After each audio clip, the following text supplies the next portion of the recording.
So after much pulling my hair out, this is the new editable outline tool. Lesson 1, another here, and I can tab and just use keys. Now I could do this before, but data model was iffy. Another thing you can't do now is I can't keep, and I'm indenting and outdenting, you can't go beyond the bounds of where it is. And state is much better kept, so I can add things in context of where that is. I can take this, I can move it outdent, which then knocks it down out of that hierarchy, right? Because I am actually outdenting it without maintaining its children, because I'm moving it back.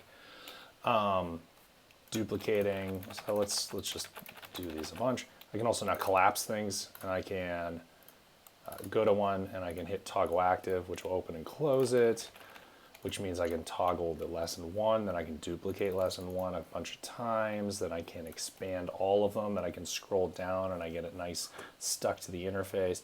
Then a lot more intelligent about those things.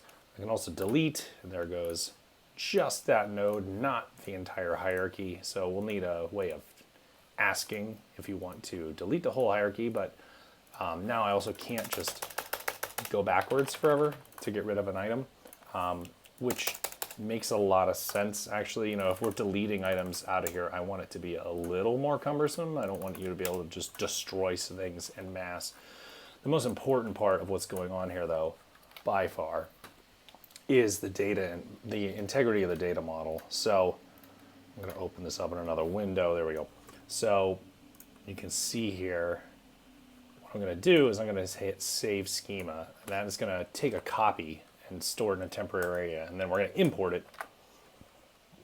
And what happened is it generated unique identifiers for these things.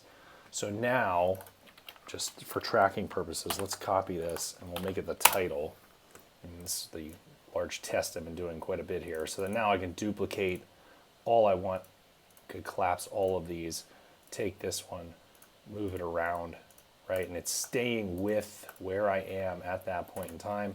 I can expand this, move other stuff around, collapse everything. Let's expand it all. But most importantly, if we collapse everything again, and now we inspect the DOM just for this one, that still has a matching actual ID under the hood, while these other ones don't have one, because theoretically a backend would come along and it would generate that for them. So these are all things that one would expect an outline to do, but the previous version definitely was pretty screwed up in some of those areas that I just did in a test bed here. So going to be pulling these into HAXcms. Hopefully I can get it thoroughly tested enough for the next release. We plan on cutting one here real soon.